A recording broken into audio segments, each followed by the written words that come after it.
नमस्कार, मैं ममता सिंह। हम लोग प्रसाद जी के कामायनी के चिंता सर की व्याख्या कर रहे हैं।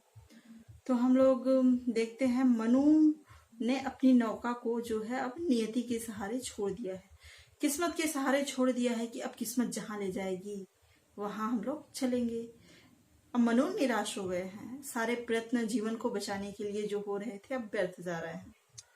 अब मनु का जो अपने को किनारे ला या नौका को किनारे ले जाने के जो प्रयत्न थे वो सब कुछ काम नहीं कर रहे थे। ठीक उसके आगे हम लोग चलते हैं। मनु क्या कहते हैं इसके बाद।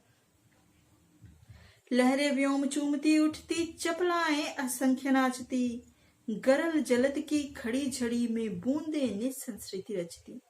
लहरें व्योम चूमती उठती, समुद्र अथाह जल से भरा हुआ है और समुद्र की लहरें जो हैं वो इतने ऊपर उठ रही हैं कि मानो वह आकाश को भी छू लेना चाहती हैं। चपलाएं असंख्य नाचती और उधर ऊपर से आसमान में जो बिजलियां चमक रही हैं वो हजारों की संख्या में है, जो वो पहले से और अधिक बढ़ती ही जा रही हैं, जिनको गिना नहीं जा सकता। गरल जलद की खड़ी झड़ी में बूंदे निज संस्कृति रचती। ये दो तांडव तो हो रहे हैं, उसके बाद जो बारिश है वो मानो अपना ही अस्तित्व रखना चाहती हो, जैसे सब कुछ मिटाकर वह यह साबित करना चाहती हो कि इस समय केवल चारों तरफ मेरा ही अस्तित्व रहेगा, अर्थात चारों तरफ जल ही जल का विस्तार होगा। चपलाएं उस जलधि विश्व में स्वयं चमत्कृत होती थीं, ज्यों विराट बाड़ो ज्वालाएं खंड खंड हो रोती थी। चपलाएं बिजली को कहते हैं। जब आकाश में बिजलियां चमक रही थी तो ऐसा लगता था कि उसका जो प्रकाश है वो समुद्र को भी पूरी तरह से प्रकाशित कर दे रहा था। और उसको देखकर कवि कहते हैं ऐसा प्रतीत हो रहा है जैसे समुद्र में लगने वाली अग्नि को कहते हैं बाड़ावग्नि। तो ऐसा लग रहा है जैसे समुद्र में चारों तरफ से समुद्र में लगने वाली अग्नि ने चारों तरफ से समुद्र को घेर लिया है, जिसके कारण समुद्र में रहने वाले जो जीव जंतु हैं वो बार बार रो रहे हैं। जलनिधि के तलवासी जलचर विकल निकल उतराते, हुआ बिलोड़ित गृह जब अपना, फिर कौन कहाँ सुख पाता। जो समुद्र के अंदर रहने वाले विभिन्न प्रकार के जीव हैं वो ऐसी अवस्था में बार बार ऊपर नीचे इधर उधर आ रहे हैं। और कभी कहता है कि भला ऐसा हो भी क्यों ना, क्योंकि जब अपना घर ही नष्ट हो जाए तो भला किसी को चैन कहाँ मिल सकता है। घनीभूत हो उठे पवन, फिर श्वासों की गति होती रुद्ध, और चेतना थी बिल खाती, दृष्टि विफल होती थी क्रुद्ध। घनीभूत हो उठे पवन, अब वो जो हवा के झोंके तूफान के रूप में चल रहे थे अब वह एकदम से बंद हो गए हैं, सघन हो गए हैं। वातावरण में सघनता छा गई है। श्वासों की गति होती रुद्ध, और वातावरण इतना सघन हो गया है कि ऐसा लगता है जैसे मनु बता रहे हैं कि मनु को किसी एक काल कोठरी में बंद कर दिया गया हो, जहां वायु का थोड़ा भी भाग नहीं आता, जहां वायु नहीं है, जिसके कारण मनु का सांस लेना भी दुभर हो गया है। और दृष्टि विफल होती थी क्रुद्ध। मनु कह रहे हैं कि उनकी आंखें बार बार कुछ देखने का प्रयत्न करती हैं लेकिन वह विफल हो जाती हैं, कुछ भी दिखाई नहीं देता। थी चेतना बिल खाती, और उनकी चेतना जो बार बार है वह धीरे धीरे शरीर से, ऐसा लगता है कि धीरे धीरे शरीर को छोड़ती जा रही है।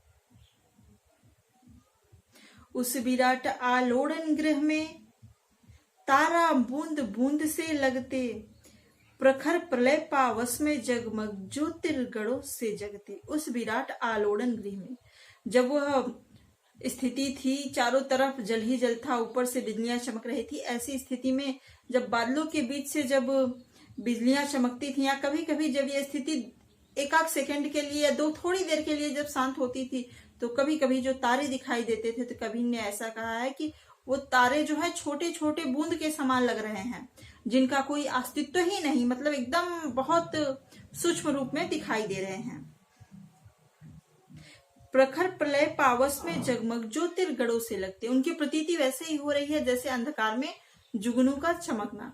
जैसे जुगनू है वो बार बार चमकता है फिर बंद हो जाता है, तो उस समय की स्थिति में जो आसमान में तारे थे, ग्रह नक्षत्र जो थे, वैसी स्थिति में दिखाई दे रहे हैं। प्रहर दिवस कितने दिन बीते, अब इनको कौन बता सकता, इसके सूचक उपकरणों का चिन्ह न कोई पा सकता। जैसा कि ज्ञात है कि उस समय देखने के लिए यंत्रों, समय जानने के लिए यंत्रों का प्रयोग तो होता नहीं था, तो लोग जो प्रहर होता था उसके माध्यम से दिन का पता लगाया करते थे, और एक दिन में 16 प्रहर हुआ करते थे, उसी के आधार पर दिन का पता लगता था। लेकिन अब ऐसी स्थिति आ गई है कि कुछ भी पता नहीं चल रहा है कि क्या हुआ, कितना समय हुआ, या उसको जो ज्ञात करने के जो भी साधन थे ये सभी व्यर्थ हो गए हैं, काम नहीं कर रहे हैं।